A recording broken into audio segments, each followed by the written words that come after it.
Karachi Dubai बन ही नहीं सकता क्योंकि हमारे वाले चाहते नहीं, आप ये कहना चाहते हमारे वालों के चाहने की लेवल गुजर गई। अब चाहे या नहीं चाहे कराची बनेगा। दुनिया का नक्शा चेंज हो रहा है। दुबई ने हमारी जगह छीनी थी, वो हमारी जगह हमारी ही है। वो हमारी बदकिस्मती है कि हमने अपने हाथ से कराची को तबाह कर दिया। बिल्कुल वो हमने अपने हाथों से, जिस तरह बच्चे कभी कभी खिलौना तोड़ते हैं ना, इस तरह हमने खिलौना तोड़ा है। यूएई की कोई तारीख नहीं है, ये कोई मुल्क नहीं है। जब इसराइल ने बैरूत को तबाह किया, बैरूत को टेक ओवर करना था कराची ने, मगर उसके बाद हमारे साथ एक रहमत हुई। उस रहमत का नाम था जनरल मोहम्मद ज़ियाउल हक। जनरल मोहम्मद ज़ियाउल हक की एक रिट्रीट थी, उस रिट्रीट का नाम था कराची। लालू खेत के अंदर हमारे कम अज कम भी 50 इमाम बारगाह थे। आज पूरे लियाकताबाद में एक भी घर अहले तशी का नहीं है, एक भी घर। फिर हमारे नवाज शरीफ भाई आए, उन्होंने कहा ओपन एयर पॉलिसी कर दो, कराची एयरपोर्ट को तबाह कर दो। कोई फ्लाइट कराची से लंदन नहीं जाती। मुझे अमेरिका जाना है, मैं कैसे जाऊँ? पहले दुबई जाएंगे। फिर क्यों जाऊँ दुबई? उन्होंने मजबूर कर दिया कि मैं अमेरिका से जाऊँ। साजिश नंबर 3, स्टील मिल बंद कर दो। बंद हो गई स्टील मिल, 40 साल से बंद पड़ी है। चलो जी स्टील मिल बंद कर दो, कोई बात नहीं। टैक्स रेट कर दिया 50, दुबई में टैक्स रेट 0। हम ये खुद ही करते गए या हमें कोई कह रहा था? हमारे दिमाग में अयूब खान के ज़माने से ये दुश्मनी थी कि अगर हमने कराची को तरक्की दी तो बाकी मुल्क तरक्की नहीं कर सकेगा। हमारे जहनों में ये खन्नास क्यों बना हुआ है? बहुत मासूम हो, ये अभी तक निकला नहीं है। तुम बहुत मासूम हो। सारे हीरो निकले डिस्ट्रिक्ट सेंटर यार से। तुम डिस्ट्रिक्ट सेंट्रल के, जो नाज़ाबाद डिस्ट्रिक्ट सेंट्रल के है ना, ये पाकिस्तान में नहीं रहते, इनको पाकिस्तान से चले जाना चाहिए। क्यों खन्नास है? क्या कि कराची खन्नास नहीं है, तुम बहुत मासूम हो। नहीं, डिस्ट्रिक्ट सेंट्रल वाला को इज्जत से रहा। बिलावल भुट्टो डिस्ट्रिक्ट सेंट्रल को सोने का बना देगा ना, सोने का, एक्चुअल सोने का, तो भी डिस्ट्रिक्ट सेंट्रल वाले बिलावल भुट्टो को वोट नहीं देंगे। तो तुम लोगों का क्या ताल्लुक पाकिस्तान से यार? तुम्हारा क्या ताल्लुक पाकिस्तान से? मुखलिस है पाकिस्तान। पाकिस्तान में जितनी एंटी गवर्नमेंट तहरीकें चली है वो तुमने चलाई है हमेशा। डिस्ट्रिक्ट सेंट्रल वालों के अंदर कहीं ना कहीं कोई मैन्युफैक्चरिंग डिफेक्ट है ना, कोई है ना, है या नहीं है बताओ? कोई है ना? मुहिब्बे वतन है वो एक फैसला हुआ कि हमें इंडस्ट्री यहाँ नहीं लगानी, खत्म। उसका सर पाकिस्तान को फायदा तो नहीं होता? यार मैं पाकिस्तान को फायदा हुआ नुकसान हुआ की बात नहीं कर रहा हूँ। एमक्यूएम की बुनियाद लियाकताबाद का अहले तशी था, जो ज़ियाउल हक की सेक्टेरियन बर्दाश्त कर आया था। देखिए, तुमने वोट दिया जमात इस्लामी को, तुमने वोट दिया पीटीआई को, अब तुम कह रहे हो उस आप कराची को सही करें। वो क्यों करे सही? ये मियां साहब, इमरान खान, शहबाज शरीफ की माइंडसेट को अब अंदाजा कर लेना। उन तीनों वज़ीर-ए-आज़म एक दिन भी कभी कराची में रात नहीं गुजारी। अब आप इस पोर्ट को उठाकर इस्लामाबाद तो ले जा नहीं सकते, समंदर तो आगे जा नहीं सकता, तो क्या होगा? फिर क्या होगा? तो अब ये नहीं है कि उनका कोई मियां साहब की कोई माइंडसेट चेंज हो गई है, मियां साहब मजबूर हो गए हैं। मैं नहीं कहता कि दुबई खत्म हो जाएगा। वो एक तो पहली बात समझ आ गई कि जबले अली की जगह कराची ट्रांसशिपमेंट हो सकती है। इस्लामिक फोर्स बढ़ेगी, नेटो टाइप, तुर्की, Egypt, Pakistan, Iran, Saudi Arabia. Pakistan वो मुल्क है जिसने ट्रम्प को ये बताया था कि ये नहीं होगा। हमने उन्हें बताया था। मैं आपको बता रहा हूँ, क्या सर ये गलत नहीं कर, ये आप नहीं करें, ये नहीं होगा, ये आप गलत सोच रहे हैं कि पासदार को हटा देंगे या खामनाई रबर को मार देंगे तो चल जाएगा, ये आपकी गलतफहमी है। हम ज़्यादा जानते हैं ईरान को, आप नहीं जानते। उन्होंने कहा नहीं, हम ज़्यादा जानते हैं। ये जंग से पहले हमें पता था, हमने बताया था। यस, हम तो विक्टिम रहे ना हर चीज का यार। पहली दफा तो हमारे अच्छे दिन आए। तुम लोगों को हमारे अच्छे दिन पसंद नहीं आ रहे, हमारे अच्छे दिन आ गए भाई, आ गए हैं, आ रहे हैं, आ गए हैं। अस्सलाम वालेकुम। एक सीरीज शुरू की है मैंने, कराची क्या नेक्स्ट दुबई होगा, और उस सीरीज के लिए मुझे बहुत सारे लोगों ने मना किया कि भाई ये ना करो, आपको दुबई में जो है वो बुलाया नहीं जाएगा या आपका फ्यूचर डिस्टर्ब हो जाएगा। भाई साहब, हमें अपना फ्यूचर कराची में बनाना है, बल्कि हम कराची को दुबई देखना चाहते हैं। पहली चीज तो ये। दूसरी चीज ये आज उस सीरीज की जो है वो दूसरी पॉडकास्ट है, और आज मैंने उन्हें गेस्ट बुलाया है जो कि आपके हमेशा से जिनका आप तज्जिया सुनना चाहते हैं, तबसरे सुनना चाहते हैं, क्योंकि उनकी फैक्चुअल जो बातें होती हैं वो बड़ी अहम होती हैं। शब्बर ज़ैदी साहब, अस्सलाम वालेकुम सर, कैसे हैं सर? खैरियत से सर? इंतहाई अहम टॉपिक जी बिल्कुल। और इस वक्त चूंकि इसलिए ज़रूरी है कि अगर हमने अक्सर पाकिस्तान की हिस्ट्री रही है, हम मौके पे चौका नहीं मारते। क्या ये मेरा पहला सवाल बड़ा सिंपल सा है, क्या ये मौका है कि कराची नेक्स्ट दुबई हो सकता है? आपका सवाल को मैं एक और तरीके से लूंगा। अच्छा, Karachi was the centre of the Persian gulf. Dubai ने हमारी जगह छीनी थी, वो हमारी जगह हमारी ही है। आप जो बात करें ना, हो सकता है, ये बात नहीं है। अगर आप अंग्रेजों की हिस्ट्री पढ़ लें, वो कहते थे Karachi is the gateway of the Persian gulf. ये मैं नहीं कह रहा हूँ, ठीक है, कोई भी इंग्लिश हिस्ट्री पढ़ लें, ठीक वो है। कहते थे कि Karachi is the gateway of the Persian Gulf and Karachi Pakistan, one of the reason of making Pakistan was that the Britishers ये नहीं चाहते थे कि एक पर्शियन गल्फ का गेटवे नेहरू को दिया जाए जो कि रशियन इंक्लाइंड था। ये एक रीजन है पाकिस्तान के बनने का। ओके। वो हमारी बदकिस्मती है कि हमने ओके। अपने हाथ से कराची को तबाह कर दिया। बिल्कुल वो ऐसा। हमने अपने हाथों से, जिस तरह बच्चे कभी कभी खिलौना तोड़ते हैं ना, इस तरह हमने खिलौना तोड़ा है। बट ये कहना कि दुबई, कराची दुबई बनेगा, वो गलत है। कराची तो गेटवे ऑफ पर्शियन गल्फ है और कुछ टाइम के लिए खराब हो गया था, इंशाल्लाह वापस आ जाएगा। वापस आ जाएगा आ सर। जाएगा बहुत सिंपल सा। और उसका कैसे? प्रोसेस शुरू हो गया है। नहीं, कैसे आएगा? क्या? कैसे आएगा वापस? उसकी दो वजूहात हैं पर कैसे आएगा। उसकी वजह यह है कि बाज दफा इंसान जो बाज दफा कुछ लोग फैसले कर लेते हैं जो उसके उस लिहाज से गलत होते हैं। कुछ लोग फैसले करते हैं जो फैसले वो तारीखी और अवामी और पोजीशंस को देख के नहीं करते। जो दुबई ने फैसला किया कि वो यूएई ने फैसला किया कि वो पर्शियन गल्फ में ईरान से लड़के रहेगा, इराक से लड़के रहेगा और टू बी सर्टेन एक्सटेंट जो पर्शियन गल्फ के आसपास की आबादी में जो आबादी बसती है, जो आबादी है सारी, उसको ये शायद पता नहीं है, पता है होगा कि उसके आसपास जो आबादी बचती है वो अहले तशी है, उनसे लड़के रहेगा। तो फिर तो उनके लिए आगे दिल मुश्किल होते जाएंगे। हाँ, वो अपनी दो सपोर्टों पे काम करने की कोशिश करेंगे और बहुत मजबूत सपोर्टें हैं और वो करेंगे। उसमें एक इसराइल है, एक यूएसए है, बिल्कुल करेंगे, उनको कोई नहीं रोकेगा। अब सवाल ये कि कौन जीतेगा कौन हारेगा। सर, अभी पिछले आधे घंटे से आपने बड़ी जबरदस्त एक मुझे बात समझाई जी तो मैंने इसलिए यहाँ पे वर्ल्ड जी मैप रखा है बताइए। कि आपने बताया कि जी अहमियत जो कराची की है, जी, जो आप पर्शियन घुमा गल्फ कर का लाए थे गेटवे है। हाँ, पर्शियन गल्फ का गेटवे गेटवे है। कराची किस तरीके से, मैं चाहता हूँ कि हम इस पे मैप जो है वो यहाँ पर प्ले कर देंगे। आप जरा, अगर आपको इसमें नजर आ रहा है ये तो देखिए आप ना, मुझे बता दें। ये पर्शियन गल्फ है, ठीक है ठीक ना। है। ये अरेबियन सी है ठीक है। और ये इसके आगे पर ये यू आया, ये स्ट्रेट ऑफ हॉर्मुज है ठीक है। और ये पर्शियन गल्फ है। ठीक है। इस पर्शियन गल्फ के आसपास कौन सा कंट्री है? ये ओमान है, ओमान है। ये यूएई है, ठीक है। ये दरमियान में सऊदी अरब का एरिया है, फिर ये कतर और बहरीन है, ये कुवैत है सही है। और ये इराक है और ये ईरान है। ठीक है। ठीक है। अब पहले तो आप इस पूरे ब्लॉक की आबादी निकालें। सही है। इस पूरे ब्लॉक की आबादी अगर 17-18 करोड़ की है तो इस करोड़ की आबादी 17-18 करोड़ में 10-12 करोड़ से ऊपर की अहले तशी आबादी है, majority. Iran, Iraq, Saudi Arabia का ईस्टर्न प्रोविंस, बहरीन। तो ये तो वैसे ही ऑयल जो है, ऑयल मिडिल ईस्ट का ऑयल दुनिया में शिया इलाके में है। सऊदी अरब का ईस्टर्न प्रोविंस में ऑयल है, दमाम अल खुबर, वो अहले तशी के इलाके हैं। मैं किसी बुनियाद पे डिवाइड नहीं कर रहा कि कोई डिवीजन कर रहा हूं, मगर ये इलाके जो हैं ये उन इलाकों में ऑयल है जो कि सेटलर्स बाय अहले तशी है। ईरान, इराक, सऊदी अरबिया का ईस्टर्न प्रोविंस, कुवैत के बहुत से इलाके। सिर्फ एक जगह है जहां पर ऑयल है और वो अहले तशी का इलाका नहीं है, वो अबू धाबी है। बाकी तमाम ऑयल जो मिडिल ईस्ट में है वो उन जगहों पर है जहां की लोकल आबादी अहले तशी है। आप परेशान लग रहे हैं? नहीं, मैं परेशान तो नहीं, पर अच्छा, मैं हैरान हो रहा हूँ। अब इसमें ये बात है कि यूएई, जिसे हम यूएई कहते हैं, यूएई की कोई तारीख नहीं है, मतलब ये कोई मुल्क नहीं है। ये वॉरलॉर्ड्स होते थे उस जमाने में, वो उन्होंने मिलके छोटी छोटी स्टेट्स बना ली थी। जब तक ऑयल नहीं था कोई ने पूछता भी नहीं था। जब ऑयल आ गया तो गोरों ने मिलके उनको जो वॉरलॉर्ड्स थे उनको किंगडम दे दी, वो किंगडम चलती रही, ये जगहें दे दी, ये वो है।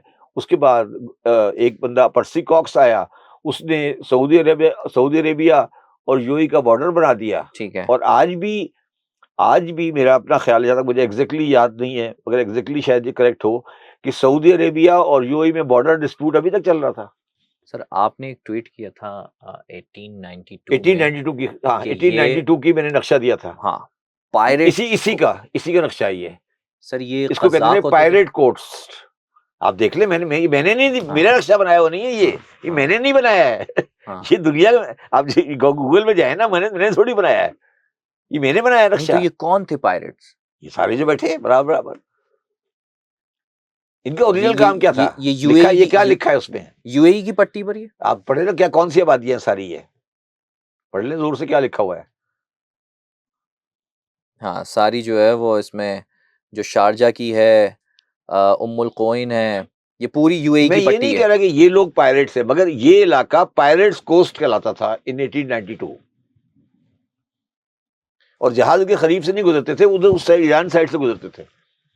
ये मैं आपको बता रहा था कि हम लोग एलेतशी हैं, हम तो 1200 साल से, जब से इंडिया में रह रहे हैं, जो 10,000 साल से, तो हम लोग करबला जाया करते थे। तो हमारा करबला जाने का रूट था, बॉम्बे से स्टार्ट होता था, कराची से बसरा। ये हमारी जहाज की बड़ी पुरानी रूट है हम लोगों की, हम बसरा जाया करते थे। बसरे की खजूरें आज भी जाएं आप कराची में जुरा मार्केट पे, उससे पूछे कहाँ की खजूर है, कहता है बसरे की। आप जाएं जुरा मार्केट में, तो मुझे खजूर लेनी है, तो कहीं से भी रहेगा, बोले बसरे की खजूर है। ये तो ये हमारी तो ट्रेड उनसे बहुत, ये तो कभी पैदा ही नहीं हुए थे उस वक्त, ये तो थे ही नहीं, इनको कौन जानता था। हमारी तो बसरा की ट्रेड, कराची बसरा की ट्रेड तो पता नहीं कब की है, सदियों की ट्रेड है। हमारे लोग वहां सेटल्ड हैं, उनके लोग यहाँ हमारे यहाँ सेटल्ड हैं। मैं आपको बहुत से खानदान दिखा सकता हूँ खारादर में जो बसरा के हैं, और बसरा में बहुत से खानदान दिखा सकता हूँ जो कराची में खारादर के हैं। आपके जो लियारी वाले बैठे हैं, इनमें से आधे बंदे ओमान में बैठे हैं। लियारी में जो बंदे बैठे हैं उनमें आधों की फैमिली उनके यहाँ पूरा बलोची एक पूरा कास्ट है। यूएई में बलोची बोलते हैं, बलोची है। तो ये तो अभी की बात है सर। ठीक है, मान लिया ये कुछ भी नहीं थे और ये एक टापू जजीरे थे, और ऑब्वियसली हमारी ट्रेड पुरानी हो रही थी, हम एक जो है वो पोर्ट हमारा पुराना था। लेकिन सन 1971 में ये यूनाइट होते हैं, 71 में यूनाइट होते हैं, 71 में ना देखिए फिर क्या हुआ, मैं आपको हिस्ट्री बताता हूँ, फिर आपको समझ आ जाएगी। फिर ये हुआ कि जो यूएई का जो कमर्शियल कैपिटल था, commercial capital of the middle east was Beirut. जब इसराइल ने बैरूत को तबाह किया तो उसको रिप्लेस किया कराची ने, करना था। 74 में हमारा कैसीनो बना और कराची बनना शुरू हुआ, जुल्फ़िकार अली भुट्टो ने कैसीनो बनाया, सब कुछ बनाया, और जो बैरूत को टेक ओवर करना था कराची ने। मगर उसके बाद हमारे साथ एक रहमत हुई, उस रहमत का नाम था जनरल मोहम्मद ज़ियाउल हक। जनरल मोहम्मद ज़ियाउल हक की एक हेट्रेड थी, उस हेट्रेड का नाम था कराची। क्या बात कर रहे हैं, क्या बात करें, आपको मैं कहूँ, आप कहते मैं किताब लिख दूं उसके ऊपर। पहले उसने 1980s में कराची में सेक्टेरियल फसादात कराए। मैं सेक्टेरियल फसादात की आपको एक कहानी सुनाऊं, आप उसको चलाएं। कराची शहर में सबसे बड़ा मरकज अहले तशी का लालू खेत था, जिसको लियाकताबाद कहते हैं। ठीक है। उसमें 3 लाख की आबादी है तकरीबन। ठीक है। उस 3 लाख की आबादी में कम से कम 40% अहले तशी थे, और लालू खेत के अंदर हमारे कम से कम भी 50 इमाम बारगाह थे। आज सिवाय एक मरकजी इमाम बारगाह जो मेन रोड के, तमाम इमाम बारगाहों में ताले लगे हुए हैं। आज पूरे लियाकताबाद में एक भी घर अहले तशी का नहीं है, एक भी घर अहले तशी का नहीं है। जेनोसाइड पूरे लियाकताबाद में नहीं सर, चेक कर लो जाके, नहीं सर, चेक करो जाओ। मैं तो कह रहा हूं, अब अगर कोई है भी तो वो 85 में चला गया है, बाद में वापस आया है। हमने 85 में ऐसा शिया जेनोसाइड बर्दाश्त किया है हैदराबाद, लियाकताबाद में, आप सोच नहीं सकते, आप तसव्वुर नहीं कर सकते। फिर हम सारे कहां गए उठ के? अजीजाबाद। जब तो अल्ताफ भाई आए। ये जो अल्ताफ भाई की पैदावार है, ये बूतरा बारगाह जो अजीजाबाद है, ये क्या चीज है? ये सारा अंचोली क्या चीज है? अंचोली क्या है? अंचोली के जितने लोगों को आप पूछो, घुसोगे ना अंदर, आप कहाँ रहते थे? उसमें से 95% लियाकताबाद के। ये जो हमने अंचोली बनाया है क्या है? ये लियाकताबाद की रीइंकार्नेशन है। लियाकताबाद में मेरी फैमिली का इमाम बारगाह थी जो 47 से बनी हुई थी, आग लगा दी। मैं लियाकताबाद का रहने वाला नहीं हूँ, मगर हमारी खानदानी जो हमारे गांव का मामबार का था वो लियाकताबाद में था। आग लग गई, बंद है, खत्म हो गई। लेकिन इससे कुछ टाइम पहले, ज़ियाउल हक से कुछ टाइम पहले अभी मैं पढ़ रहा था, सन 1974 में जुल्फ़िकार अली भुट्टो जुल्फ़िकार अली ने भुट्टो का, बाकायदा एक मुआहिदा किया था जिसमें यहाँ से लोगों को भेजा गया यार था वो देखिए मेरी दुबई बात, को बनाने। जुल्फ़िकार अली भुट्टो का वो जो लेबर का था और वो, आप शाह फैसल के साथ अभी यार हम बैठ मेरी ऑफ द बात रिकॉर्ड सुन, बात कर रहे थे, बैठकर मेरी उन्होंने मेरी बाकायदा मे- सबको मेरी यूनाइट भी किया मेरी ना। बात सुनिए, मेरी बात सुनिए। जुल्फ़िकार अली भुट्टो एक समझदार और पढ़ा लिखा आदमी था। उसने पाकिस्तान की इकोनॉमी अपने बाजुओं पे नहीं चलती है। मैं आपको एक बात और क्लैरिफाई कर दूं, जी जी। पाकिस्तानी इकोनॉमी इंपोर्ट एक्सपोर्ट की बुनियाद पे नहीं चल सकती। पाकिस्तानी इकोनॉमी चलती है रेमिटेंस के ऊपर। आज चल रही है ना, 40 बिलियन की रेमिटेंस है, वो किसने शुरू कराई है? जुल्फ़िकार अली भुट्टो भुट्टो के ने। अलावा। ये वो है जो आप बात कर रहे हो, वो पॉजिटिव चीज है। उसने यूएई से माहिदा किया, उसने सऊदी से माहिदा किया, उसने लीबिया से माहिदा किया। जो पाकिस्तानी लेबर आपको नजर आती है आज यूएई में, वो जुल्फ़िकार अली भुट्टो की मेहरबानी है।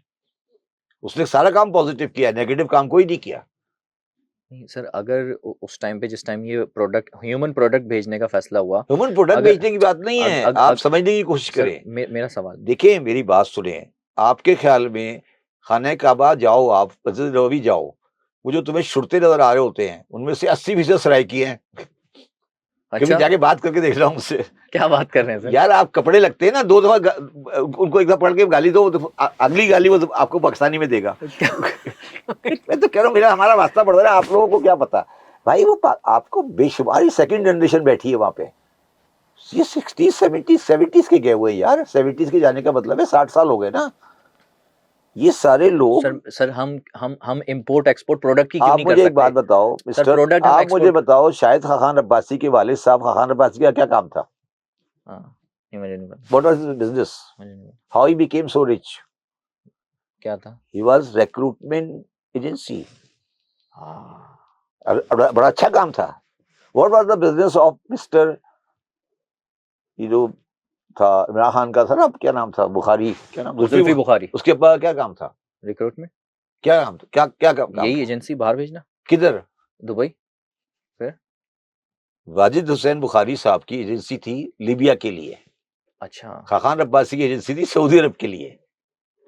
ये बड़ा पॉजिटिव काम है भाई। ये बंदे गए, हमारे हजारों लोग गए हैं, सिक्योरिटी वाले हजारों लोग आज बैठे हैं। ये 40 बिलियन कौन दे रहा है आपको? ये 40 बिलियन कौन दे रहा है? आप कौन भिजवा रहा है आपको? कहां से गए हैं? किधर, कौन लोग हैं ये? बेचारे सब सिपाही हैं, फौजी हैं, सिक्योरिटी वाले हैं, ड्राइवर हैं, ये सारे कहां से गए? सर एक छोटा सा सवाल हाँ सर। जिस वक्त हमने लोगों को भेज दिया यूएई, या और हाँ हाँ पूरी हाँ दुनिया में हाँ हमने हाँ भेजा, हमने कहा चलें जी इस तरह से रेमिटेंस पे अपनी इकोनॉमी हाँ खड़ी हाँ, करते हैं।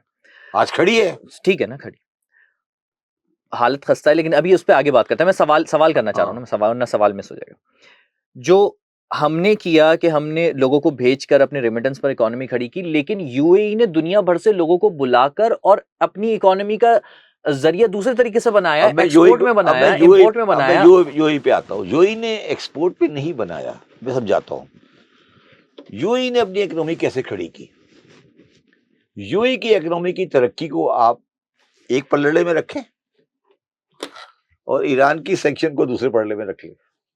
अच्छा, जब आपने एक 9.5 करोड़ की आबादी के मुल्क को बंद कर दिया ठीक है। और उसके 150 मील पर एक फ्री पोर्ट बना दी, अच्छा, तो ये तो चलेगी चलेगी। हाँ, समझ आई नहीं समझ बिल्कुल आई? समझ गया, दोबारा बिल्कुल। बताऊं मैं? एक के हाथ पांव बांध दिया आपने और फिर दूसरे के जरिए वो करवाया। और उसके सामने एक और कंट्री को आपने जीरो कर दिया, वो 6.5 करोड़ का इराक था।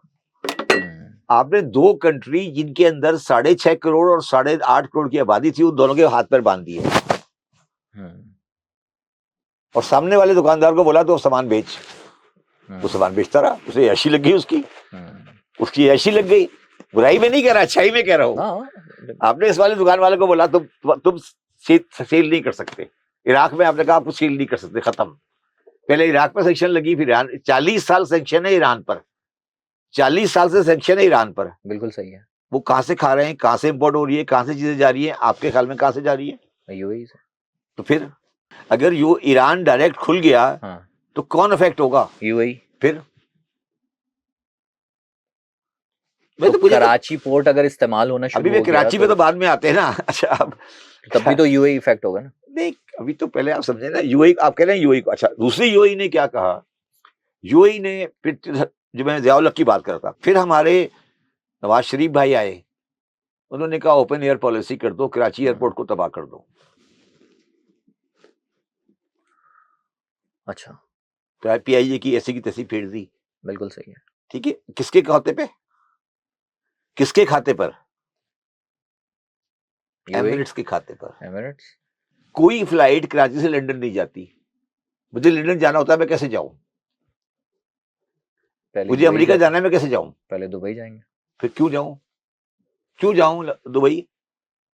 उन्होंने मजबूर कर दिया कि मैं एमिरेट्स से जाऊं, एमिरेट्स से जाऊं, एमिरेट्स से जाऊं, एमिरेट्स से जाऊं। दूसरी साजिश नंबर 2, साजिश नंबर 1 ज़िया उल हक, साजिश नंबर 2 नवाज शरीफ, एमिरेट्स। साजिश नंबर 3 स्टील मिल बंद कर दो। बंद हो गई स्टील मिल, 40 साल से बंद पड़ी है। चलो जी स्टील मिल बंद कर दो, कोई बात नहीं। जो वह 1000 प्लॉट इंडस्ट्रियल बना हुआ है वो भी साथ में बंद है, बंद है ना। वो क्यों नहीं खर्च हो रहा, उस पर क्यों नहीं आप इंडस्ट्री लगाते? क्यों नहीं लगाते, क्यों लगाएंगे? वो कहते हैं फैसलाबाद में लगाओ, गुजरांवाले में लगाओ, सियालकोट में लगाओ। दुश्मनी तो हमने अपने साथ खुद की है ना। दुबई को तो, दुबई का कसूर कोई नहीं। अच्छा, फिर टैक्स रेट कर दिया 50, दुबई में टैक्स रेट 0। 1992 से लेकर 2018 तक फॉरेन एक्सचेंज फ्री कर दिया, इसको मैंने कम कराया। उस फॉरेन एक्सचेंज में $100 बिलियन जो मोहसिन नकवी साहब खुद कहते हैं बाहर चला गया हवाले से, कहाँ गया, कहाँ गया, किस मुल्क में गया? दुबई। दुबई। तो ये हमने किया है, उनका क्या कसूर है? हम ये खुद ही करते गए या हमें कोई कह रहा था? क्या अपने पाँव पे कुल्हाड़ी मारते जाओ और उसको बनाते जाओ, या हम किसी साजिश का हिस्सा बन गए, किसी प्लानिंग हम का हिस्सा साजिश बन का गए? हिस्सा बन क्योंकि गए। यूएई को बिठाया गया ऐसा तो नहीं है ना जो हम आपने साजिश पूरा। का हिस्सा इसलिए बन गए कि हमारे दिमाग में 2 चीजें थी, कुछ हमारी गलती थी, कुछ हमारे दिमाग में ये दुश्मन, हमारे दिमाग में अयूब खान के जमाने से ये दुश्मनी थी कि अगर हमने कराची को तरक्की दी तो बाकी मुल्क तरक्की नहीं कर सकेगा। ये कैसी बात हो गई? अगर कराची तरक्की करेगा तो पूरा मुल्क तरक्की करेगा। ये हमें, हमारे जहनों में ये क्यों, ये खन्नास क्यों भरा हुआ तुम है? बहुत मासूम हो, ये अभी तक निकला नहीं है तुम खन्नास? बहुत मासूम हो। मुझे नहीं या समझ तो आ रहा। लियाकतबाद में पैदा हुए, या गोलीबार में, या गुलशन इकबाल में। तीनों जगह पे नहीं हुआ। तो फिर कहाँ पैदा हुए मैं हो? हूँ सेंट्रल में, सेंट्रल की हो सेंट्रल ना, तो एरिया। मैं वही कह रहा हूँ, तुम डिस्ट्रिक्ट सेंट्रल के हो, तुम्हें क्या पता यार। सर सारे हीरो निकले डिस्ट्रिक्ट सेंट्रल यार से। तुम डिस्ट्रिक्ट सेंट्रल के, जो नाजाबाद डिस्ट्रिक्ट सेंट्रल के है ना, ये पाकिस्तान में नहीं रहते, इनको पाकिस्तान से चले जाना चाहिए। मेरा इरादा नहीं है डिस्ट्रिक्ट सर। सेंट्रल वाले बंदे को पाकिस्तान पाकिस्तान नहीं समझ सकता वो, क्यों सर? क्योंकि तुम्हारा बेचारा सबसे ज्यादा आज तक सबसे ज्यादा शरीफ आदमी, मैं मेरा रियली सबसे ज्यादा शरीफ आदमी मैं अगर समझता हूँ आज भी, डिस्पाइट मैं उस पार्टी से डिसएग्री करता हूँ, सबसे ज्यादा शरीफ पॉलिटिशियन मैंने आज तक जिंदगी में देखा है वो अहमद सलीम सिद्दीकी है। वो तुम्हारा एमएनए है। तो तुम्हारा एमएनए देख के भी तुम सही, तुम इतने शरीफ लोग हो, तुम्हारे साथ क्या बात करें यार हम। अहमद सलीम सर समझाए ना सर। क्या क्या समझाए ना, तुम्हें, क्या समझाए? क्यों खन्नास है क्या कि कराची को खन्नास तरक्की? नहीं है, तुम बहुत मासूम हो। तुम बहुत मासूम हो ना, मैं कह रहा हूँ तुम मासूम हो, तुम्हें नहीं पता ना। तुम अभी बच्चे हो, तुम्हें क्या पता कि क्या हो रहा है पाकिस्तान में यार। तुम डिस्ट्रिक्ट सेंट्रल में लसबेला के ब्रिज से लेकर सुरजानी टाउन तक रहते हो ना, बस यही तुम्हारी दुनिया है। लसबेला चौक से लेकर गोलीमार से लेकर सुरजानी टाउन, यही है ना। बिल्कुल ऐसा। बस ये अलग मुल्क है, तुम्हारा कोई ताल्लुक सर यहीं से ही तो हमने एटम बम बनाने वाले भी यहीं से यार। वो एटम बम बना के मुशर्रफ साहब भी यहीं से तो उनके साथ फिर क्या किया आपने? हाँ देखिए एटम बम बनाने वाला, उनके साथ क्या हुआ, मुशर्रफ साहब के साथ क्या हुआ। हाँ। डिस्ट्रिक्ट सेंट्रल को बंदा, मैं भी डिस्ट्रिक्ट सेंट्रल में, डिस्ट्रिक्ट सेंट्रल वाला को इज्जत, आप भी तो हैं। हाँ नहीं, डिस्ट्रिक्ट सेंट्रल वाला को इज्जत से रहा। हाँ बताओ कोई। ज़हीर अब्बास भी डिस्ट्रिक्ट सेंट्रल का है। हाँ ज़हीर अब्बास भी डिस्ट्रिक्ट सेंट्रल का है। हाँ बिल्कुल ज़हीर अब्बास भी डिस्ट्रिक्ट सेंट्रल का है। वो बेचारा हमारा क्रिकेटर सरफराज अहमद यार, मगर मैं ये कह रहा हूँ डिस्ट्रिक्ट सेंट्रल वाले पाकिस्तान को नहीं समझते, मैं ये कह रहा हूँ बस। तो समझा देना सर। क्या ये क्यों नहीं मान लेते? मैंने एक और इंटरव्यू में एक दफा ग्लाइटर बात एक और की थी। अगर बिलावल भुट्टो डिस्ट्रिक्ट सेंट्रल को सोने का बना देगा ना, सोने का, एक्चुअल सोने का, तो भी डिस्ट्रिक्ट सेंटर वाले बिलावल भुट्टो को वोट नहीं देंगे। M I right? आप बताओ हाँ या ना, मैं जवाब दो। हैं? गलत कह रहा हूँ? सबसे ज्यादा तबाह इस वक्त डिस्ट्रिक्ट मैं सेंट्रल है। पूछ रहा हूँ तुम्हें, मैं ये नहीं कह रहा, मैं तुम्हें पूछ रहा हूँ कि अगर बिलावल भुट्टो आज ये कहे कि मैं डिस्ट्रिक्ट सेंट्रल में सोने का बना देता हूँ इसको, गोलीबार से लेकर सुरजानी तक, ठीक है, अगर वो बिलावल को वोट दे दें तो मैं जो तुम कहोगे मैं कर लूंगा। गलत कह रहा हूँ? बात सही है आपकी। तो क्यों डिस्ट्रिक्ट सेंट्रल वालों के अंदर ये खन्नास क्यों है, बताओ ना। सर ये क्या बात कर दी सर क्या आपने? क्या नहीं, अगर अगर अगर कराची को बनाने की बात आए, मैं और तुम्हें कह रहा हूँ कि बिलावल कल ये कहे कि मैं डिस्ट्रिक्ट सेंट्रल को पेरिस बना देता हूँ, तुम हमें वोट दे दो, तुम दे दोगे? तुम कभी नहीं दोगे। नहीं, अगर क्या? सिर्फ कहे ना क्या सिर्फ कहते हुए आए। मैं तुम्हें कह रहा हूँ, अभी शर्मिला फारूकी ने बोला जी कराची मेरे लिए मैं पेरिस है। डिस्ट्रिक्ट इस सेंट्रल, हालत में ही पेरिस है मैं कराची उनके डिस्ट्रिक्ट लिए। सेंट्रल को तुमसे ज्यादा जानता हूँ, मैं वहां पैदा हुआ हूँ। नहीं, कोई मैं शक ये नहीं। कह रहा हूँ कि डिस्ट्रिक्ट सेंट्रल वाले अभी पाकिस्तान में नहीं उतरे हैं। वो कोई आगरे में रह रहा है, कोई दिल्ली में रह रहा है, कोई लखनऊ में रह रहा है, कोई अमरोही में रह रहा है, कोई मुरादाबाद में रह रहा है। ये बात 100% सही है कि आज भी हिंदुस्तानी कहा जाता है। हाँ, हिंदुस्तानी कहा कहकर जाता है, ठीक है मुखातिब ना। किया जाता है। तो तुम लोगों का क्या ताल्लुक पाकिस्तान से यार? तुम्हारा क्या ताल्लुक सर पाकिस्तान से? मुखलिस है पाकिस्तान है? के। क्या पाकिस्तानी? तो ऐसे ही पाकिस्तानी हो यार। डिस्ट्रिक्ट सेंट्रल गोली मार का जब ब्रिज क्रॉस करते हैं वहां से लेके सुरजानी तक, ये आजाद इलाका है। सर सबसे बदतरीन हाल है इसका, क्या? डिस्ट्रिक्ट सेंट्रल का सबसे बदतरीन हाल है इसका। इसलिए मैंने फिर बार बार कह रहा हूँ तुम पाकिस्तानी नहीं हो। सर मगर मसला ये, वोट ना भी दें तो हुकूमत तो उन्हीं की बनती है ना जिनकी बननी तुम है। वोट नहीं देते ना, तुम्हारा मसला ये है। तुम पाकिस्तान में जितनी एंटी गवर्नमेंट तहरीकें चली है वो तुमने चलाई हैं हमेशा। अबे राइट, जमात इस्लामी को वोट तुमने दिया था, तुम आज भी जमात इस्लामी कौंसिलर इलेक्ट कराते हो। डिस्ट्रिक्ट सेंट्रल वालों के अंदर एक कहीं ना कहीं कोई मैन्युफैक्चरिंग डिफेक्ट है ना, कोई है ना, है या नहीं है बताओ? कोई सर है ना? मुहिब्बे वतन है। वो भी क्या, कौन सा वतन? यार हिंदुस्तानी तुम्हारा नाम है, तुम्हें क्या कहते हैं? ये बात हिंदुस्तानी कहते हैं। मेरी एक छोटी सी भांजी है, वो स्कूल गई तो उसको स्कूल में बोला तुम लोग कौन हो, तो उससे बोला हम कोई पता नहीं, हम उर्दू हैं। हम उर्दू हैं। हम उर्दू अब क्या बोले वो बेचारी, उसे क्या बोलती कि सिंधी है, महाजिर महाजिर, उसको समझ नहीं आया। उसे बोला तुम कौन हो, छोटी सी बच्ची थी मेरी भांजी, दाखिल हुई स्कूल में, तो बच्चियों ने पूछा तुम कौन हो, कहा हम उर्दू हैं। तो आइडेंटिटी से महरूम है। तो अब क्या क्या बोले तुम? मैं तो पाकिस्तानी, मैं नहीं, तो तो अपने बच्चों को, ये जेनजी और जेन अल्फा में तो नहीं, चेंज आ तुम जाएगा। आप मुझे ये जुल्म बताओ, हमने सह लिया, तुम बताओ हिंदुस्तानी कि कहलवाना, वो चेंज आ जाएगा सर इन बच्चों में, ये चेंज आ जाएगा। क्या करेंगे वो? उनको आइडेंटिटी पाकिस्तानी मिल जाएगी। मगर डिस्ट्रिक्ट सेंटर तब्दील नहीं हो सकता। सर हम बहुत माइक्रो चले गए, हम बहुत माइक्रो मैं ये चले समझा गए। रहा था कि पाकिस्तान में एक सोच डेवलप हुई, गलत या सही, कि अगर कराची की तरक्की, उन्होंने उसको, और मैं और अच्छे अल्फाज में कहता हूँ, एक सोच डेवलप ये हुई, मैं मतलब समझा देता हूँ थोड़ा सा। मैं देखिए, एक सोच ये डेवलप हुई कि सारी concentration of industrial development Karachi में हो गई है, इसको स्कैटर किया जाए। वो सोच जो थी ना वो गलत थी। वो इसलिए गलत थी कि आपके बाकी जगहों पर आपका कंट्री इस तरह से है, यूं करके, ठीक है, ठीक है, आपके पास एक्सपोर्टेबल सरप्लस ही नहीं है। आप क्या चीज एक्सपोर्ट करोगे? तो आपके पास आज के पाकिस्तान में अगर पाकिस्तान को चलाना है तो आपको कोई चीज इंपोर्ट करके री एक्सपोर्ट करनी पड़ेगी ना, या ट्रांसशिपमेंट करनी पड़ेगी। आप क्या एक्सपोर्ट करोगे, आप बताओ तो सही। अगर आप कराची को एलिमिनेट कर देते हो, आप मुझे एक और चलो बात बता दो, मैं आसान कर देता हूँ। 1970s में जितने भी जिन यूट्यूब के बड़े ग्रुप होते थे सब कराची में होते थे। ऐसे मुनीर कितने बड़े बिजनेसमैन थे, अब है कहाँ गए? लाहौर। मंशा साहब कहाँ गए? सारे मुख्तार साहब कहाँ गए? पंजाब। गौहर एजाज कहाँ गए? गौहर एजाज के वालिद साहब जूड़े बाजार में बैठते थे, क्यों चले गए? मन्नू कहाँ गए? क्यों? सैगल्स कहाँ गए?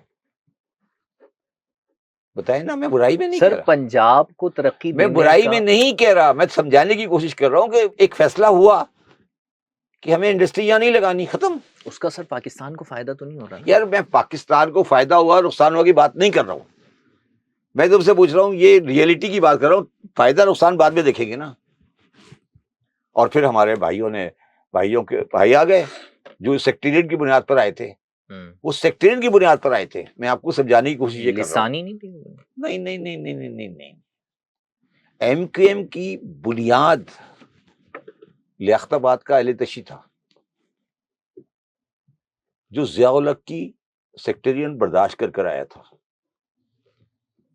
कभी तुम एमकेएम के अंदर जाओ, वो तुम्हें बताएंगे कि हमारा जो मसला आ गया था अपनी सर्वाइवल अहले तशी की, उसका प्रोटेक्शन दिया गया थ्रू एमकेएम। वहां पे हमारे जुलूसों पे हमले होते थे, इमाम बारगाहों पे हमले होते थे, तो एमकेएम ने पहला काम ये किया, सेक्टेरियन को साइड पे कर दिया, उसको लिसानी में कन्वर्ट कर दिया। और एमकेएम की बैकबोन अहले तशी थी, जो कि लियाकताबाद से बाहर खा के आई थी। ये आप लोगों को नहीं पता, ये आपको कोई और नहीं समझाएगा। एमकेएम की बैकबोन अहले तशी की वो कम्युनिटी थी जो ज़िया-उल हक की मार खा के आई थी। बुशरा ज़ैदी भी अहले तशी थी। बात तो सही जो है। ज़िया-उल हक की मार खा के आई थी ना सेक्टेरियन बुनियाद पर, उसके पास क्या चॉइस थी, वो कहाँ जाती? जमात इस्लामी पार्टी थी, वो शियों को एक्सेप्ट नहीं करती थी। तो ज़िया-उल हक ने डबल गेम खेला, एक पार्टी खड़ी की, पहले सेक्टेरियन शुरू किया, फिर उसके बाद पार्टी खड़ी की, जो कि लिसानी हुई। उसने कराची में सेक्टेरियन फसाद खत्म करा दिया। आप ये याद करें तो एमकेएम जुलूसे निकलवाया करती थी, प्रोटेक्शन दिया करती थी मजालिस को, चीजों को, और उन्होंने इस बात में क्रेडिट है कि उन्होंने ये किया। तो उनकी बिहाइंड फोर्स वो थी। आप मुझे बताओ ना कि अहले तशी का वोट कहाँ जाता था पाकिस्तान, क्यों जाता था एमकेएम के पास? इसलिए कि जब पीटीआई आई ना, तो फिर इसलिए शिफ्ट हुआ ना, क्योंकि पीटीआई से पहले ऑल्टरनेट ही नहीं था। जमात इस्लामी को शिया वोट नहीं दे सकता, कहाँ जाता? बिलावल से आपकी दुश्मनी है तो कहाँ जाता? बिलावल की आपको शक्ल अच्छी नहीं लगती तो किधर जाते? नहीं सर, क्यों अच्छी नहीं लगती? नहीं, आपको बिलावल की शक्ल अच्छी नहीं लगती, ये पुरानी पोजीशन है। कराची वालों को बिलावल बहुत प्यारा लगते हैं। नहीं, बिलावल की अम्मा, आपको बिलावल के दाना कभी अच्छे नहीं लगे, कभी उसकी अम्मा अच्छी नहीं लगी, फिर आपको कभी उसकी बिलावल अच्छा नहीं लगा। बिलावल के नाना ने कराची में खड़ा किया हकीम सईद को। जमानत जब्त क्यों हो गई कराची से? इसलिए कि बिलावल के नाना की शक्ल अच्छी लगती। अब बिलावल की शक्ल अच्छी लगती तुमको। मैं आज जाकर डिस्ट्रिक्ट सेटल में खड़ा हो जाऊँ इलेक्शन में, मैं जीत जाऊंगा, मेरे सारे फैमिली रहती है। मैं आज पीस पार्टी कैंडिडेट रहूं, जमानत जब्त हो जाएगी मेरी। मैं गलत कह रहा हूँ? बता दो, am I right, am I wrong? लेकिन सर, पीपल्स पार्टी ने इस वक्त भी एक ऐसा निजाम बना लिया कि कहीं से डिस्ट्रिक्ट सेंट्रल से वोट मिले ना मिले, कराची किसी हिस्से से वोट मिले ना मिले, हुकूमत पीपल्स पार्टी की। यार मेरी बात सुनो, वो मुर्तजा वहाब बेचारा जो मेयर बना हुआ है, वो तुम्हारे वोटों से नहीं बना ना। बिल्कुल। तो फिर वो तुम्हारे पास क्यों आएगा? वो तो बेचारा लियारी मलीर इधर से बना हुआ है ना, वोट गोटों से। ठीक है, तुमने वोट दिया जमात इस्लामी को, तुमने वोट दिया पीटीआई को, अब तुम कह रहे हो मुस्तफा आप कराची को सही करें। वो क्यों करे सही? ये तो तुम्हारा प्रॉब्लम है ना। अच्छा, मैं ये समझाने की कोशिश ये कर रहा था कि 1977, 77, 78, 79, 77, ठीक है, 78, 79, पाकिस्तान जुल्फिकार अली भुट्टो हैंग्ड, ठीक है, ईरान रेवोल्यूशन, बिल्कुल ठीक है, ठीक है, बैरूत फिनिश्ड, बिल्कुल सही, Karachi finished, agenda for Dubai started. मतलब जिन्होंने एजेंडा स्टार्ट किया दुबई को बनाने का, आज दुबई उनके साथ ही खड़ा हुआ है। बिल्कुल सही खड़ा है, ऐसा ही है, उन्होंने एजेंडा स्टार्ट किया दुबई बनाने का। देखिए, मैं नहीं कह रहा, चलो मैं उसको रिवर्स कर देता हूं।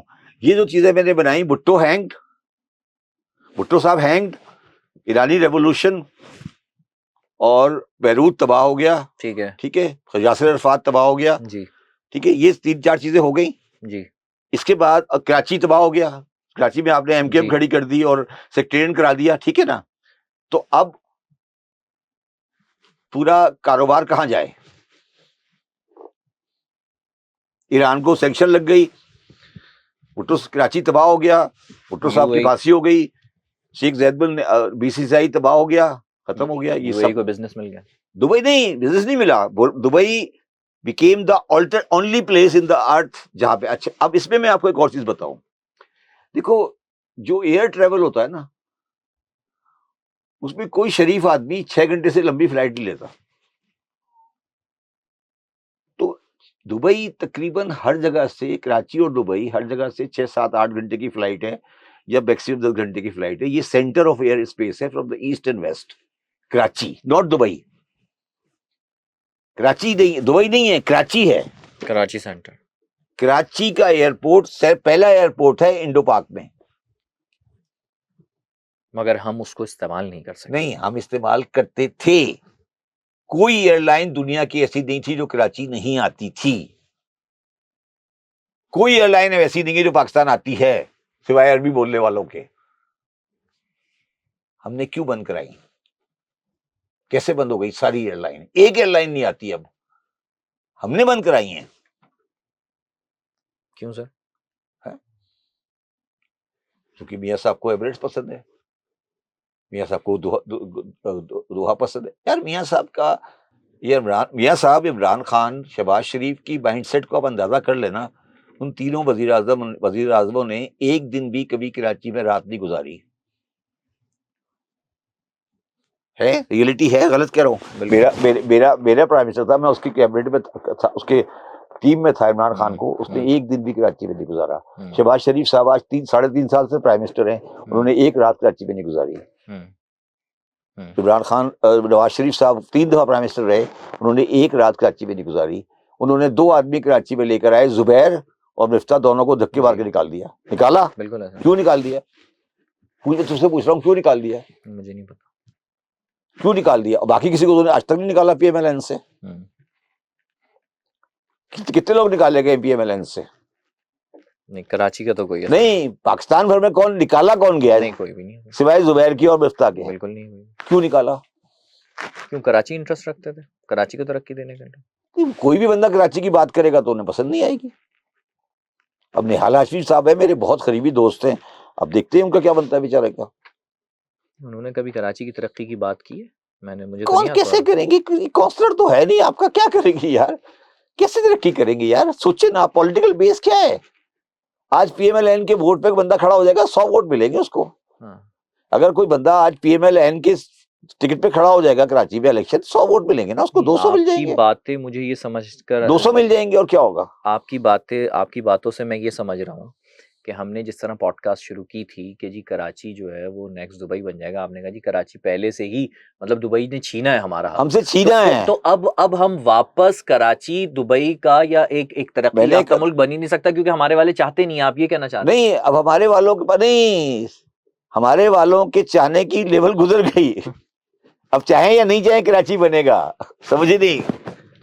अब ये चाहे या नहीं चाहे बनेगा। इसलिए क्यों सर, ये दुनिया का नक्शा चेंज हो रहा है? अच्छा, 2 बातें। इसलिए बनेगा कि पाकिस्तान के पास कोई एक्सपोर्टेबल सरप्लस ही नहीं है, पाकिस्तान के पास कोई इंडस्ट्रियल डेवलपमेंट ही नहीं है, पाकिस्तान के पास कोई इंडस्ट्रियल डेवलपमेंट का प्लान नहीं है, पाकिस्तान के पास कोई जगह नहीं है जहां से वो पैसे कमा सके।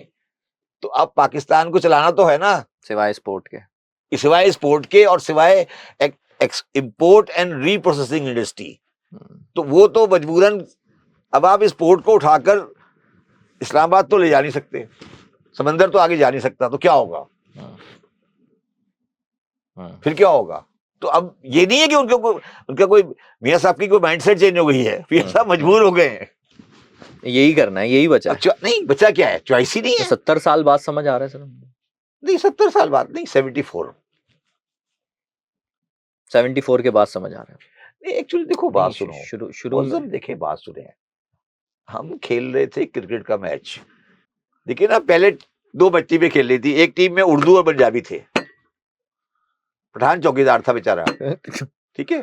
हमारी टीम मैच चला था हमारा बंगाली के साथ, हमने बंगाली को हरा दिया, वो फारिग हो गया, ठीक है। हमने बेईमानी की, 9 बॉलें की, वो फारिग हो गया, वो घर चला गया, ठीक है। 9 बॉलें की, सब कुछ, अंपायर भी हमारा था। उसके बाद हमने एक टीम बनाई, उर्दू और एक पंजाबी। पंजाबी ने हमें हरा दिया, हम साइड पे हो गए। हमें अल्ताफ भाई दे दिए, हम पहले ही हारे हुए थे। नहीं, हमें अल्ताफ भाई दे दिए, हमें डिस्ट्रिक्ट सेंट्रल दे दिया, हमें ये सारे आफाक भाई दे दिए, हमें टारगेट के लिए दे दिया, रेहान काना, जावेद लगड़ा, मतलब एक उर्दू स्पीकिंग कम्युनिटी जिसमें खजीर खान और इस तरह के लोग होते थे। उसके बाद निकलने लगे वहाँ रेहान टैंकी, फहीम कमांडो, मतलब किया ना, तो वो मैच हम हार गए, ठीक है, मैच हार गए, ठीक है। अब एक ही टीम बची है, अब एक टीम बच गई। अब वो टीम जो है वो किससे मैच खेले? तो अब वो कह रहे हैं यार अब उर्दू को बुलाओ, अब उर्दू को साथ चलाना पड़ेगा ना, चलाना पड़ेगा। अब वो इसलिए इंशाल्लाह ताला चलेगा। अच्छा, अब जब ईरान का सैंक्शन हट जाएगा, हाँ, उनके पास 200 बिलियन की रिजर्व, उनके पास रिजर्व उनके रिलीज होंगे। ठीक है। ठीक है, तो सैंक्शन उनकी हट जाएगी। ठीक है, और देखिए ना, अगर आप लॉजिकली सोचें तो किंगडम ऑफ सऊदी अरेबिया और यूएई में क्या इख्तिलाफ है? वो यही तो है ना, किंगडम ऑफ सऊदी अरेबिया एक लॉन्ग टर्म गेम देख रही है, यूएई की शॉर्ट टर्म गेम है। शॉर्ट टर्म गेम है, ये मजबूरी है। दूसरी बात देखिए ना, यूएई ने क्या किया, यूएई ने कहा कि हम टैक्स की जो आपको रास्ता दे रहे हैं और अय्याशी का रास्ता भी दे रहे हैं। दुनिया में जहाँ टैक्स हेवन होता है ना, वहाँ अय्याशी नहीं होती। आपने दोनों काम शुरू करा दिए ना, आपने शराब भी अलाउ कर दी, गैम्बलिंग भी अलाउ कर दी, और चीजें भी अलाउ कर दी, और टैक्स भी फ्री दे दिया। तो लोग मारने शुरू हो गए। जनरली ऐसा नहीं होता। ठीक है, अब मैं नहीं कहता कि दुबई खत्म हो जाएगा, मैं ये नहीं कह रहा दुबई खत्म हो जाएगा, मगर जो निश थी ना, निश, वो खत्म हो गई। दूसरा, मेरे लिए जो बैरियर्स थे ना, कराची के जो बैरियर्स थे, वो एक तो पहली बात समझ आ गई कि जबले अली की जगह कराची ट्रांसशिपमेंट हो सकती है। पहली बात तो ये ना समझ आ गई। दूसरी बात कि हम उनसे चीप हैं, तीसरी बात ये समझ आ गई कि कराची पाकिस्तानी ने जो पैसा रखा हुआ, जिन लोगों का पैसा रखा है, वो तो कोई शरीफ लोग नहीं है, वो 2 नंबरी के पैसे हैं सारे। तो और ये आज 1-2 ड्रोन के अंदर वो पूरी इकोनॉमी हिल गई है। ठीक है, अगर खुदा ना खास्ता कोई बड़ा काम हो गया तो क्या बनेगा? सही बात है। ठीक है ना, तो उसकी जो इनसिक्योरिटी है ना, वो सामने आ गई है ना। ठीक है ना, तो जिनका पैसा वहां पड़ा है वो इनसिक्योर हुए हैं। अच्छा, अब आप मुझे एक बात बताएं, वो ला रहे हैं या पैसा तैयार है? नहीं, मैं उसमें आता हूँ। अब एक बात मुझे बताएं कि इस वक्त मिडिल ईस्ट के अंदर 50,000 आर्मी बैठी है अमेरिकन। ठीक है, अमेरिकन अड्डे खत्म होते हैं, तो उनकी सिक्योरिटी कौन करेगा? मैं यही तो कह रहा हूँ कि फिर सिक्योरिटी नहीं है ना। तुम्हारे ख्याल में हम करेंगे? हम पाकिस्तान इंशाल्लाह। वो मांग ही नहीं रहे हमसे, वो तो दुश्मनी मोल ले लिया उन्होंने, शियों को निकाल रहे हैं हमारे। सऊदी अरब तो नहीं निकाला ना। नहीं, इनकी बात कर रहा हूँ, यूएई की। नहीं, यूएई निकाल रहा है ना, वो तो टेम्परेरी बात है। मैं ये कह रहा हूँ, सऊदी अरब को भी तो अड्डे पड़े हुए हैं, कतर में भी तो अड्डे पड़े हुए हैं, बहरीन में भी तो अड्डे हैं, कुवैत में भी तो अड्डे हैं। यूएई तो छोटी सी पोजीशन है ना। ये इस्लामिक फोर्स बनेगी नेटो टाइप, जैसे नेटो है ना, इस्लामिक नेटो बनेगी, और ये इस इलाके की सिक्योरिटी गारंटी करेगी। एरिया बताएं कौन से इलाके की, दोबारा जरा। Persian gulf. अच्छा, पर्शियन गल्फ की। तुर्की, Egypt, Pakistan, Iran, Saudi Arabia, इसके अलावा रास्ता ही कोई नहीं है। इसके अलावा कोई रास्ता ही नहीं है, सिर्फ एक इसमें रुकावट है। वो क्या है? इंडिया।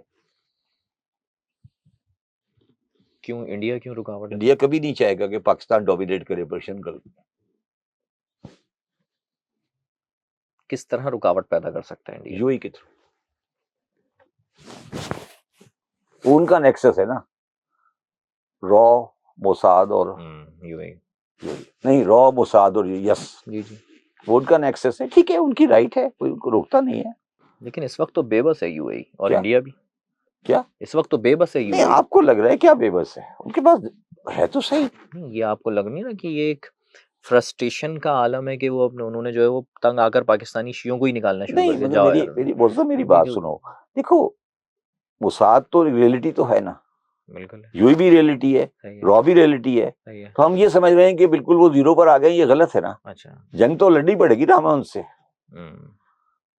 आप समझे ना कि जंग कह रहे हैं, या एक कशमकश तो होगी ना। आपके ख्याल में वैसे इंडिया ऐसे ही छोड़ देगा क्या? आपके ख्याल में इंडिया यूएई को लावारिस छोड़ देगा? मोसाद क्या यूएई में नहीं बैठी हुई? आपने वो देखी होगी डॉक्यूमेंट्री, जब उन्होंने यूएई में बंदा मार दिया था हमास का। ठीक है ना, तो आप बताएं कि जो नेक्सस है यूएई, मोसाद और इंडिया का, ये खत्म हो जाएगा क्या? नहीं, ये तो बाकी रहेगा। मैं तो देखो, मैं पीस का बहुत बड़ा मानने वाला हूँ। मैं तो समझता हूँ बात इनसे भी बात करके सेटल होना पड़ेगा। आप एक दूसरे के खिलाफ बम तो नहीं मार सकते ना। ठीक है, आप भी सर्वाइव करें, हम भी सर्वाइव करते हैं, जाति कोई भी नहीं करे। लेकिन फिर वही वाली बात है, वो तो हमारी डोमिनेंसी बर्दाश्त नहीं करेगा इंडिया। आपका ही सवाल नहीं, वो करे नहीं करे, यहीं पे तो आके हमारे देखे ना। अब इस वक्त तो कार्ड हमारे पास है ना, इस वक्त तो कार्ड हमारे पास है ना, उनके पास नहीं है कार्ड। कार्ड मेरे पास है ना। इस वक्त इंडिया के पास कार्ड नहीं है, मेरे पास कार्ड है ना। इस वक्त कार्ड इंडिया के पास नहीं है, मेरे पास कार्ड है। मेरे पास कार्ड क्यों है आपके ख्याल में? आपके ख्याल में क्यों है? क्यों है? Because of Pakistan very close relation with Iran. Pakistan के फॉर्चुनेटली एक पाकिस्तान एक ऐसा मुल्क है कि जिस 1947 से आज तक कोई भी रिजीम ईरान में हो, पाकिस्तान के ताल्लुकात हमेशा उससे बहुत बेहतरीन रहे। आज भी अगर ईरान के साथ कोई बंदा, ईरान किसी मुल्क की तारीफ करता है तो वो पाकिस्तान है। Ever right? बिल्कुल ऐसे। तो इंडिया को सबसे बड़ी अच्छा, ईरान में इंडिया का भी इन्फ्लुएंस, ईरान में इंडिया का बहुत इन्फ्लुएंस है। बिल्कुल है। मगर वो ज्योग्राफी के वगैरह से मार खाते हैं ना, ज्योग्राफी की वजह से और चीजों से मार खाते हैं ना। तो पाकिस्तान का तो एक अपर हैंड है ना। अब मुझे ये बात बताओ कि यूएई 4 मुल्कों में प्रॉक्सी वॉर लड़ रहा है। Somalia, Libya, Yemen, Sudan. बिल्कुल ऐसा। क्यों लड़ रहा है? इतना सा आपका मुल्क है, फौज आपके पास है नहीं। आपके ख्याल में ये जंग क्यों हुई है? आपके ख्याल में क्यों जंग? ईरान वाली? क्योंकि अमेरिका, इसराइल को खतरा था ईरान से और तेल भी चाहिए था। ट्रम्प ने जंग की थी इस बुनियाद पर कि ईरान में जो पासदारान है, ये एक फोर्स है जो ईरान पर जबरदस्ती हुकूमत कर रही है, और उस फोर्स की सिंबॉलिक पोजीशन अली खामनाई के पास है। अगर हम उसकी लीडरशिप को उड़ा देंगे तो ईरान खुद ब खुद हमारे पास आ जाएगा। उन्होंने एक काम कर दिया, उसमें वो कामयाब हो गए। कामयाब तो नहीं हुए। कामयाब हो गए नहीं ना। आप पासदारान का ना, सुन लेना मेरी बात। लीडरशिप को उड़ाने में कामयाब हो गए, लीडरशिप को उड़ाने में कामयाब, ठीक है। मगर उनको ये नहीं पता था कि पासदारान की जो रूल है वो जबरदस्ती का नहीं है। वो ये समझ रहे थे कि ये रूल सावक टाइप का रूल है। जिस दिन हम पासदारान के लीडरशिप को खत्म करेंगे तो ईरान खुद ब खुद एक लिबरेट मुल्क हो जाएगा और वो हमारे साथ एग्रीमेंट कर लेगा। ये उनको गलत फहमी थी। जंग ईरान ने अपनी यूनिटी से जीती है, अपनी ड्रोन से नहीं जीती। उन्होंने ये साबित किया कि देखिए हमारे ऊपर पासदारान का जबरदस्ती फोर्स नहीं था, ये हमारा कॉन्शियस डिसीजन था। This is the only reason why Iran is winning the war, और Iran will win the war. Trump क्यों नहीं दोबारा जंग कर रहा? ट्रम्प क्यों नहीं अब ईरान को मार रहा? जीरो कर देना ईरान को, क्यों नहीं दबा कर रहा? आपके ख्याल में क्यों नहीं कर रहा? उसने सारी ईरान को थोड़ी मारना था। उसको तो ये बताया गया था कि सर ये 15 बंदे हैं, इन 15 बंदों को आप मार दें, ईरान चेंज हो जाएगा। उसने बंदे मार दिए 15 के 15, ठीक है, वो कुछ नहीं हुआ ना। उसने 15 मार दिए बंदे सारे, वो उस लिहाज से ट्रम्प कामयाब है। मगर उसको उस बंदे ने जिसने एडवाइजर किया था, उस एडवाइजर को मैं यकीन से कहता हूँ ट्रम्प ने उठा के गोली मारी होगी कि तुमने मुझे क्या बताया था? तुमने मुझे कहा था कि पासदारान और लेबर को मार देंगे, ये बंदा चेंज हो जाएगा। और पाकिस्तान वो मुल्क है जिसने ट्रम्प को ये बताया था कि ये नहीं होगा। हमने उन्हें बताया था। मैं आपको बता रहा हूँ क्या सर ये गलत नहीं कर, ये आप नहीं करें, ये नहीं होगा, ये आप गलत सोच रहे हैं कि पासदारान को हटा देंगे या खामनाई लेबर को मार देंगे तो चेंज हो जाएगा। ये आपकी गलतफहमी है। हम ज्यादा जानते हैं ईरान को, आप नहीं जानते। उन्होंने कहा नहीं, हम ज्यादा जानते हैं। ये जंग से पहले हमें पता था, हमने बताया था। यस, क्या बात कर रहे हैं, बहुत बड़ी खबर है। क्यों? हमने ईरान को भी बता दिया था कि ये हमला करने वाला। क्या? ईरान को भी बता दिया था हमने कि ऐसा सोच रहे हैं। नहीं, ईरान को तो पहले ही पता था। ईरान को पता था कि इनके प्लान ये है। मगर अमेरिकन को पाकिस्तान ये जस्टिफाई कर चुके थे कि सर ये आपके ख्याल में गलत है, ये आप गलत कर रहे हैं। अब जो ट्रम्प हमारे पीछे लगा हुआ, क्यों लगा हुआ है? क्योंकि हम उनको पहले कह चुके थे कि आप भोंगी मार रहे हो, आप भोंगी मार रहे हो, हमारी खुशामद क्यों कर रहा है वो? हम उन्हें बहुत अच्छे लगते हैं। अच्छा, उन्हें पता है कि ये these are the people who know right thing and who have the confidence of both the parties. Pakistan की कॉन्फिडेंस लेवल है ना। क्यों है कॉन्फिडेंस लेवल आपके ख्याल में? इसलिए कि हम उन्हें कह चुके हैं कि यार ये आप पागल हैं, ऐसी बात नहीं है, ये आपके एडवाइजर आपको गलत कह रहे हैं, ये पागल है, ये नेतन्याहू पागल है, इसने मरवा दिया आपको। ये बात नहीं है ईरान में, हम ईरान को ज्यादा बेहतर जानते हैं क्योंकि हमारे तो बहुत ज्यादा इन्फिल्ट्रेशन है ना ईरान में, स्ट्रक्चर समझते हैं हम। नहीं जानते हैं ना यार, हमारे एलएचसी की तो बहुत ज्यादा कन्फ्रंटेशन है ना, हमारे तो रोजाना के 100 हमें पता है ना यार। मोहसिन नकवी को ख्याल में नहीं पता कि क्या है, आपके ख्याल में मोहसिन नकवी को नहीं पता कि क्या पोजीशन है, या पाकिस्तानी इंटेलिजेंस को नहीं पता कि ईरान में क्या पोजीशन है, बट अमेरिकन का ख्याल है, या नेतन्याहू का ख्याल है कि मैं लेबर को मार दूंगा या मैं 5 के 20 आदमी मार दूंगा तो खिलाफ वापस हो जाएगा। ऐसे नहीं हो सकता। वही हुआ ना, आप देखें हुआ क्या है। आज किस बात पे जंग बंद है, मुझे बताओ, कौन सा न्यूक्लियर तबाह हो गया, क्या हो गया? सिर्फ यही हुआ ना कि आपने मार दिया लेबर को, क्या हुआ? कुछ भी नहीं बदला, मगर दुनिया का एक नक्शा बदल रहा है सर। मैंने एक पुरस्कार पे कहा था कि 27 फरवरी 2026 की दुनिया अब कभी वापस नहीं आएगी। 27 फरवरी की दुनिया अब कभी वापस नहीं आएगी। 27 फरवरी 2026 से पहले की दुनिया कभी वापस चेंज हो गई, कभी वापस उसके बाद चेंज हो गई। पाकिस्तान का फायदा है इसमें? नहीं, हमारा तो दोनों में फायदा है, मगर हम तो यार एक बड़े शरीफ से मुल्क है यार, हमारे साथ क्यों पंगेबाजी करेगा? हमारा क्या, हम तो विक्टिम रहे ना हर चीज का यार। पहली दफा तो हमारे अच्छे दिन आए, तुम लोगों को हमारे अच्छे दिन पसंद नहीं आ रहे। हमारे अच्छे दिन आ गए भाई, आ गए हैं, आ रहे हैं, आ गए हैं। अच्छा, वो तब्दीली आ गई है यार। आप मैं तब्दीली की बात बताऊं, तुम आजकल के अखबार देखो, आज का देख लो, कल का देख लो, हाई एंड रेजिडेंशियल प्रॉपर्टी की एड आ रही है, बड़ी हाई एंड। कौन बायर है इसका, कौन बायर है इसका? कराची की, इस्लामाबाद की खरीदार कौन है? जिन्होंने दुबई में लगाया हुआ था पैसा। जू नहीं, पाकिस्तानी है। हाँ, जिन्होंने वहां इन्वेस्टमेंट की थी, यहाँ कर रहे हैं, वहां बची नहीं अब जगह। ठीक है। यूएई का से जो शिया निकाले जा रहे हैं, वो एक जज्बाती फैसला है यूएई का। जज्बाती फैसला है। देखिए, मेरी जो इन्फॉर्मेशन है वो ये है कि जो दुबई के रूलर्स हैं उनकी पोजीशन इसमें मुख्तलिफ है, अबू ज़ैबी की पोजीशन मुख्तलिफ है, और अबू ज़ैबी में ये काम बहुत पहले से हो रहा था, अभी को निकालने जंग से पहले से। हाँ, जंग से पहले से निकाल जी रहे थे? जी जी।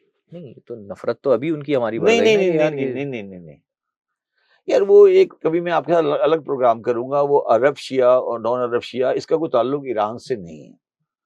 यूएई वालों का एंटी शिया जो स्टांस है उसकी कोई और बेसिस थी, मगर अब जैसे जैसे यूएई की पोजीशन फाइनेंशियली खराब हो रही है, उसके ऊपर अबू ज़ैबी का इन्फ्लुएंस बढ़ता जा रहा है। अच्छा, तो वो फिर ये इसमें शिया वाला काम भी हो रहा है। पाकिस्तानी शिया पर उनको कम ट्रस्ट है, तो शायद इसलिए कर रहे हैं, मगर वो ये मेरे हिसाब से ये टेम्परेरी है। इंडियन शिया वहां ज्यादा है, सबसे ज्यादा ईरानी शिया भी नहीं निकाल रहे। ईरानी शिया में से ईरानी शिया को तो वो हाथ डाल ही नहीं सकते, उनके बड़े क्लोज रिलेशनशिप है अमाराती शिया से। आप एक चौथे शिया को नहीं अभी तक इंक्लूड कर रहे, वो है अमाराती शिया। अमाराती शिया है भाई, अरब शिया है, वहां बारगाह है उनकी मजलिसें होती है, अभी भी हो रही है, उसको बंद करके दिखाएं। वो अमाराती शिया अलग होता है, उसकी मजलिस अरबी में होती है, वो अमाराती शिया है जो मजलिस अरबी में करते हैं। अच्छा, उनको कुछ नहीं कहते, उनके वहां बारगाह आज भी मौजूद है, पब्लिक में मजलिस करते हैं। वो उनकी पॉपुलेशन का जितनी ईरान मेरा ख्याल है शायद उनकी पॉपुलेशन 10 से 12% होगी, मगर उसको वो हाथ नहीं डाल सकते। No question. अच्छा, वो तो बराती है, लेकिन उसकी ईरान से मोहब्बत नहीं होगी ना यार। मजहब अलग चीज होता है, नेशनलिटी अलग चीज होती है यार। क्योंकि सवाल ये किए जा रहे हैं कि आप खामनाई को क्या समझते हैं पाकिस्तानियों से। जाम साकी से किसी ने पूछा कि आप पाकिस्तानी हैं, उसने क्या जवाब दिया था पता है आपको? क्या? उसने कहा था मैं 7,500 साल से सिंधी हूँ, 14 साल से मुसलमान हूँ, और 75 साल से पाकिस्तानी हूँ। समझ आई? बिल्कुल समझ आई।